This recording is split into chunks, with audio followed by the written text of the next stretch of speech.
Bonjour Marilyn. Bonjour Valérie. Alors, de quoi on parle aujourd'hui? Alors, nous sommes les apprentissages et aujourd'hui nous allons parler, comme dans les diverses vidéos que nous avons faites sur le couple, de la manière de prendre soin du lien qui unit un couple.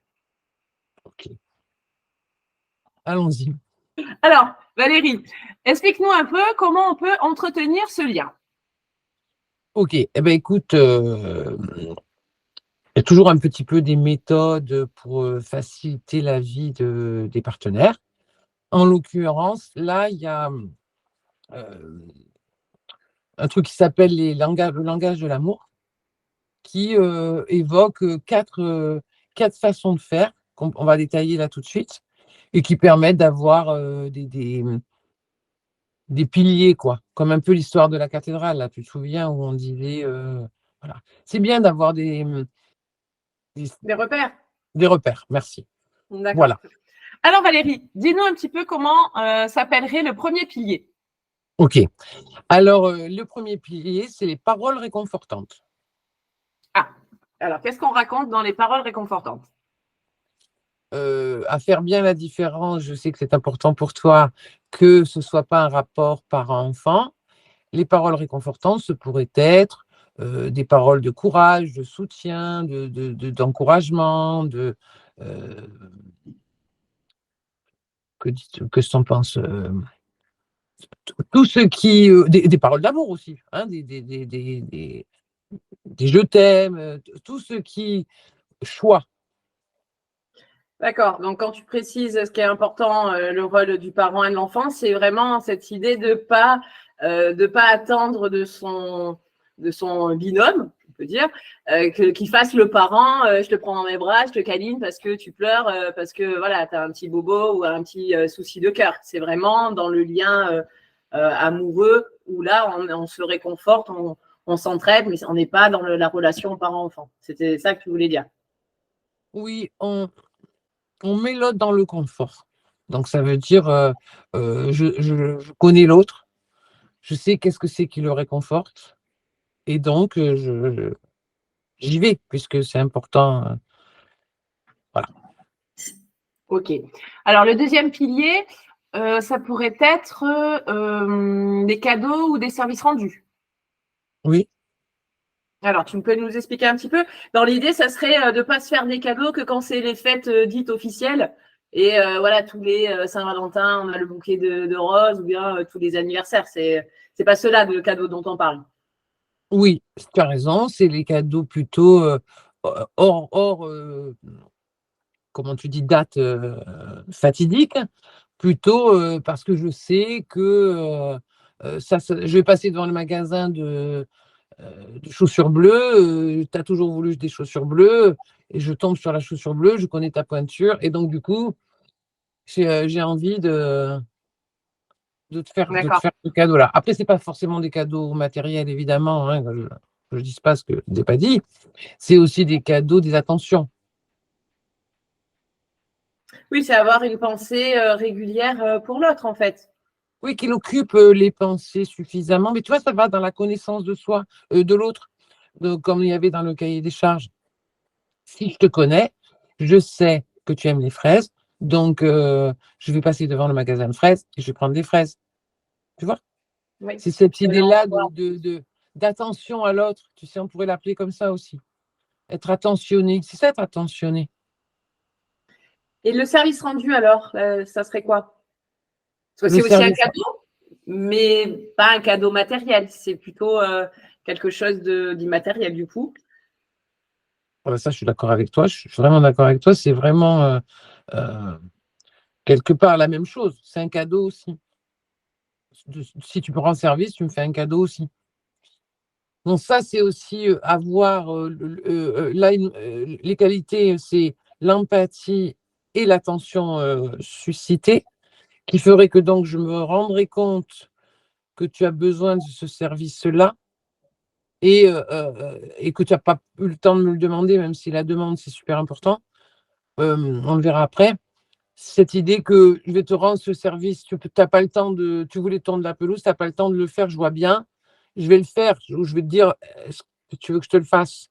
Tu vois, ça, c'est délicat, en fait. Cette partie-là, c'est la délicatesse, en fait, de la relation. Alors, quand tu dis on verra après, ça me fait penser justement à ce qu'on entend souvent. Parfois, on reproche en disant justement si tu veux tondre le gazon, tu devais tondre le gazon, tu le fais pas parce que tu es en retard, etc. Et du coup, je te dis, chérie, va à ton rendez-vous, je te le fais.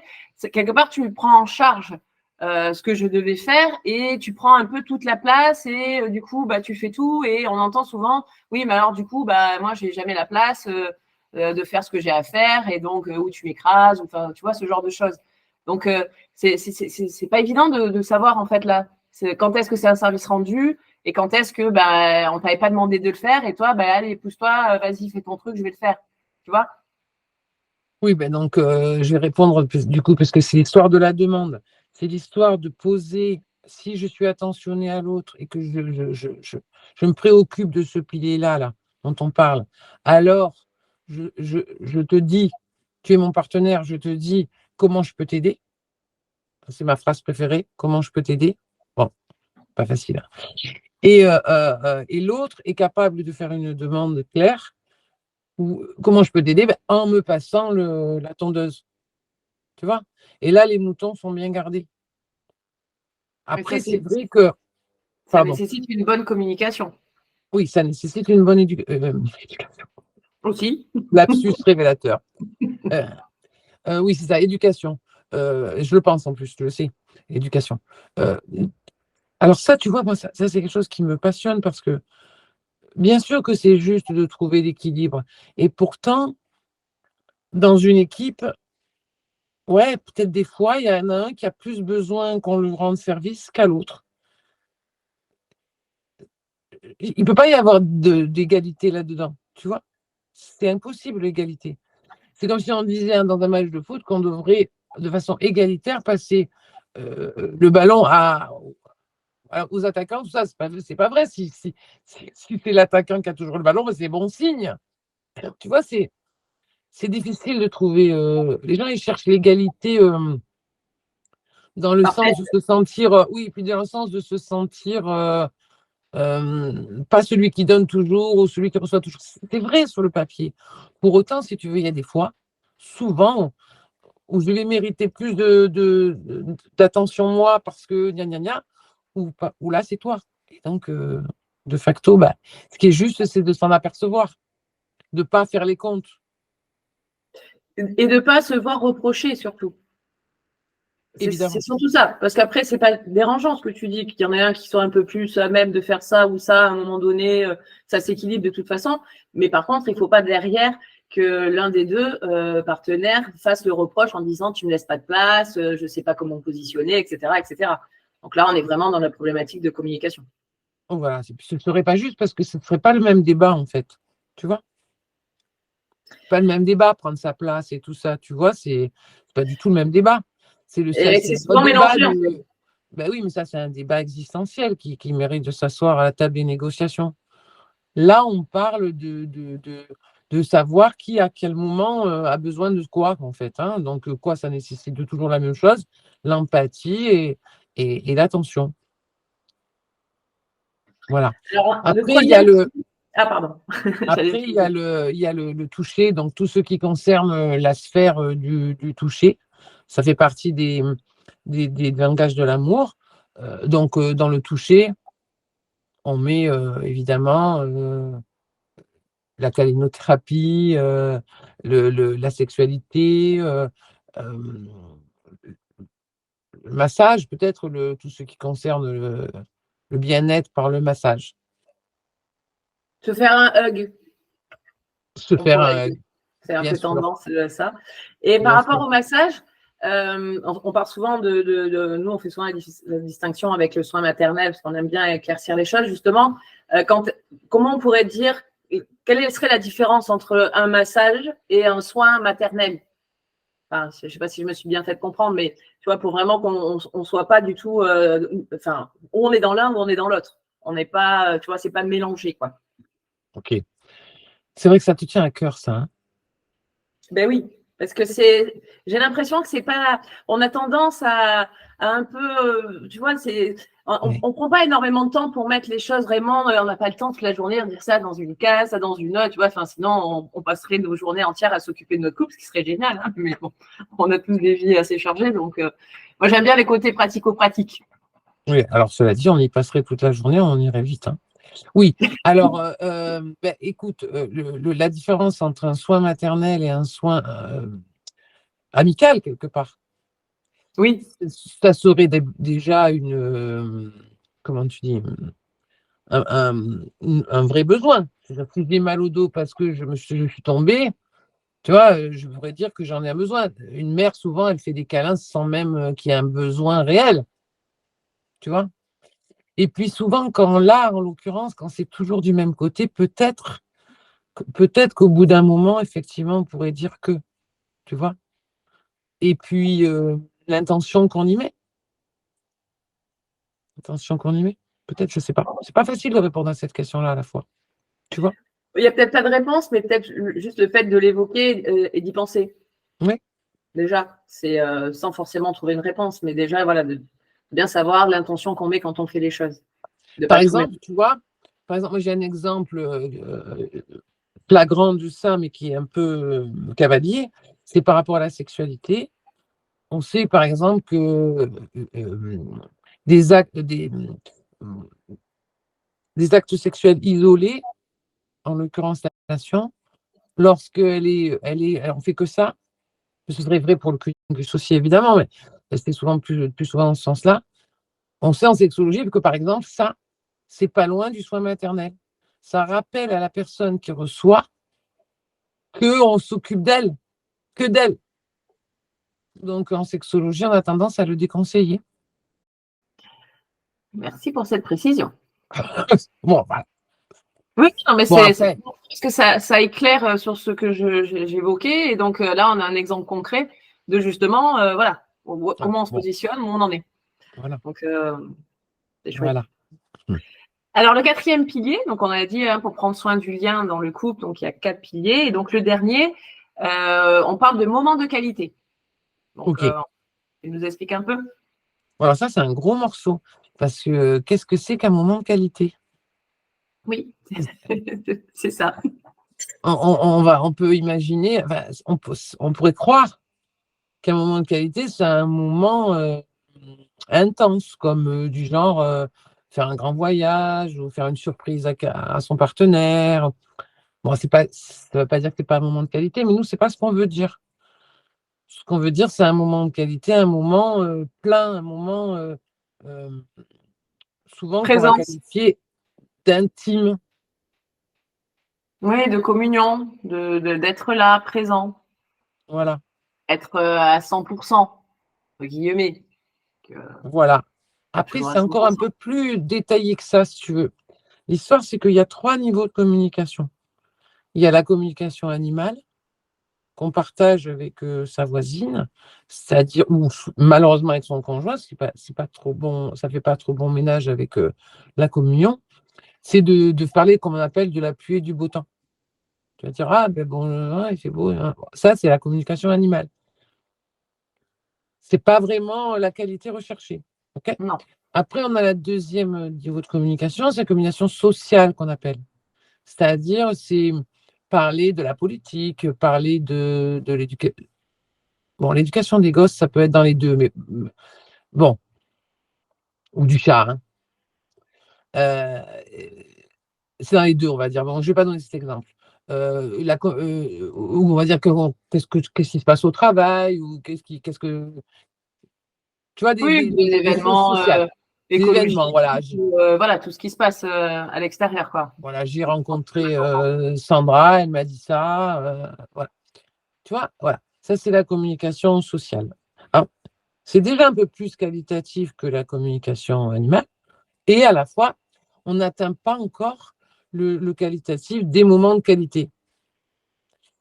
Donc, le troisième niveau de communication, c'est la communication intime, où on parle de soi.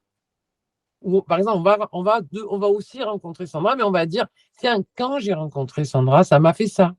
Ça m'a fait ça. Elle m'a dit ça et ça m'a fait ça. C'est-à-dire que l'autre devient c'est pour ça que tu parlais d'écoute à 100%, mais c'est obligé. Sinon, on n'atteint pas ce niveau de communication. Si on est à 50%, on ne peut pas s'investir dans de l'intime. Parce que tu vas me parler toi et je vais dire oui, qu'est-ce que tu m'as dit? Et ça y est, c'est foutu. Donc, ce que nous, on appelle moment de qualité, c'est cela.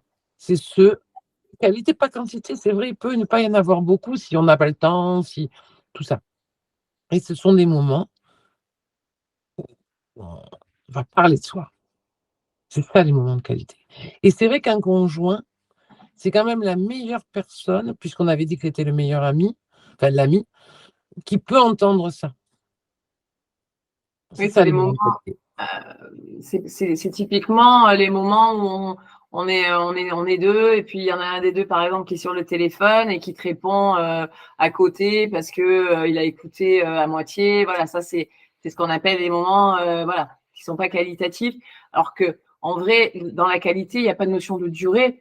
On prendrait juste un échange de peut-être 3 phrases, mais vraiment intense, être présent à l'instant et vraiment s'écouter. Et là, en fait, on a ça vaut toutes les conversations de la journée en vrai. Donc c'est Bien sûr. vraiment qualité, c'est pas de la durée, c'est juste vraiment bien on fait que ça un instant. Et à la fois quand même, je tiens à le souligner, plus le moment de qualité dure, mieux c'est.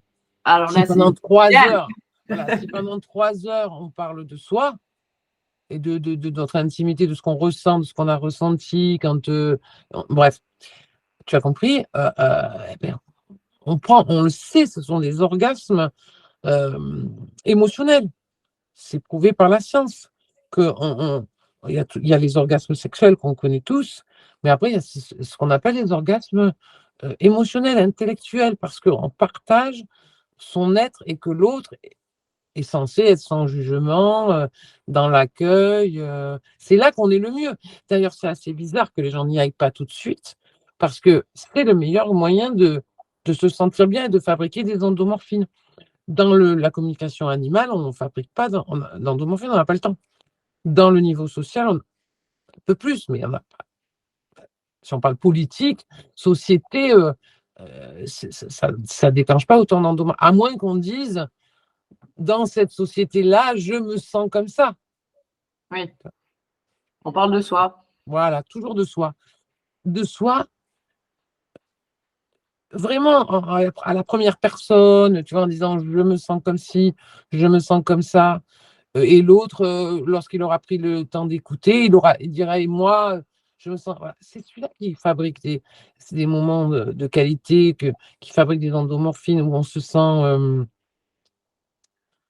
presque. Oui, tu disais communier, c'est vraiment ça. C'est évident que ça peut que maintenir le lien et en prendre soin. Parce que c'est qu'en échangeant, qu'en partageant notre intime qu'on peut évidemment se connaître et, et, et, et comment dire, faire en sorte que le lien soit presque indéfectible. C'est ça.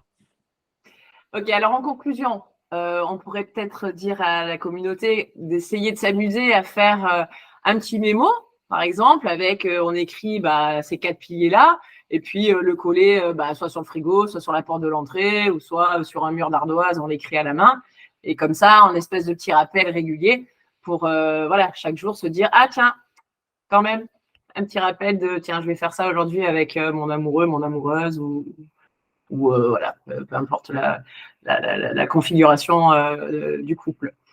Tu as autre chose à raconter, Valérie?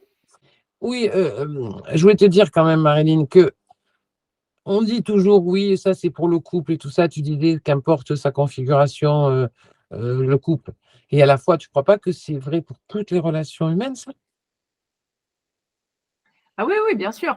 Si on y prenait, si on prenait autant de temps que ce qu'on passe à faire du travail ou autre dans la maison, à s'occuper de tous nos liens amicaux, amoureux, etc., c'est sûr que la vie, elle serait plus simple et les êtres iraient mieux.